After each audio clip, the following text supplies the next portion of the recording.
personnes handicapées ont été abandonnées. Oui, c'est le triste constat que nous pouvons faire en ce qui concerne les personnes avec une déficience intellectuelle qui sont bénéficiaires d'une prise en charge dans un service d'accueil de jour pour adultes. Oui, d'autres sont concernés, et bien plus encore, ceux qui sont de grande dépendance. Le confinement s'est réalisé sur le terrain par la fermeture unilatérale des services. Non, ce n'est pas un problème, car si le fond est compréhensible, la forme l'est beaucoup moins. La fermeture unilatérale, l'absence de fonctionnement des services d'aide et d'accompagnement, ainsi que les séances de thérapie indispensables, sont la conséquence directe d'un manque d'information et de coordination de ces services, de l'aide aux personnes, et qui aura des répercussions désastreuses et dramatiques sur la population qui en dépendait en vue d'autonomie et de développement personnel. Non, la fermeture ne s'est pas faite de façon identique partout. Par contre, une majorité de personnes se sont senties abandonnées du jour au lendemain sans autre forme de procès. Le déconfinement a aussi été décrété sans coordination ni information spécifique, du moins en ce qui concerne les bénéficiaires.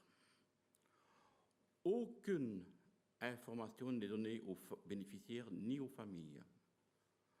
Au hasard de la lecture d'une note adressée au service de la VIC, j'ai lu un paragraphe en fin de note expliquant que c'était au service d'assurer la communication aux familles et aux bénéficiaires.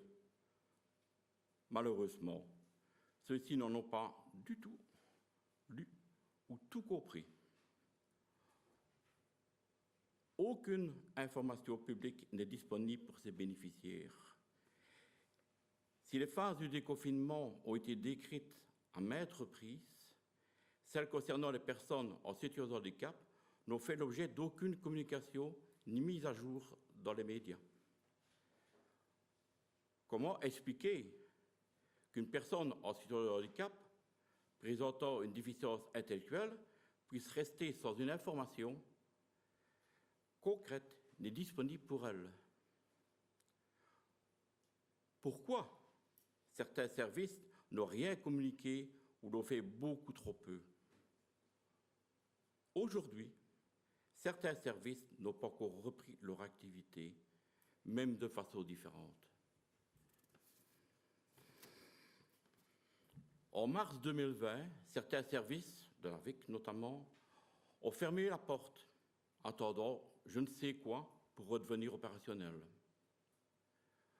D'autres ont repris leur activité, mais de façon étalée sur la semaine, avec des mesures de protection et de sécurité.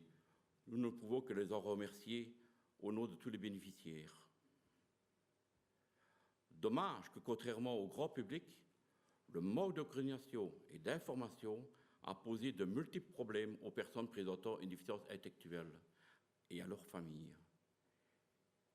Les institutions résidentielles dans le domaine du handicap ont certainement voulu protéger les usagers, mais était-ce le prix à payer?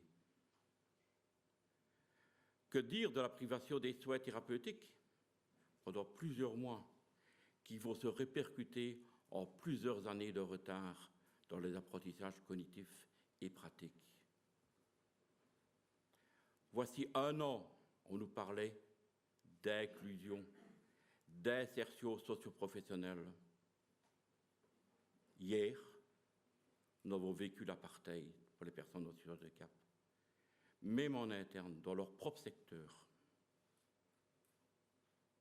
Aujourd'hui, on ne parle plus.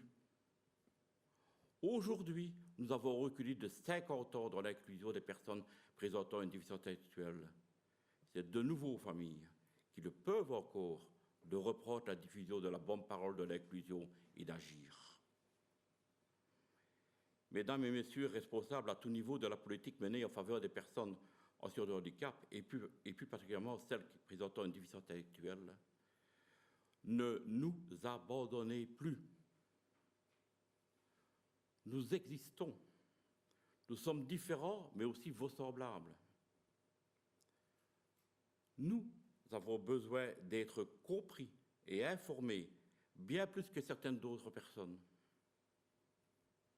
Nous avons besoin de contacts sociaux et aussi de loisirs.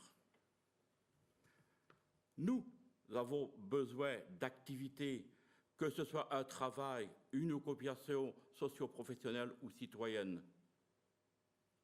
Nous avons besoin d'inclusion.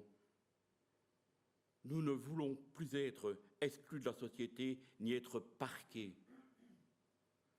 Nous voulons vivre comme tout citoyen avec nos forces et nos faiblesses. Merci beaucoup.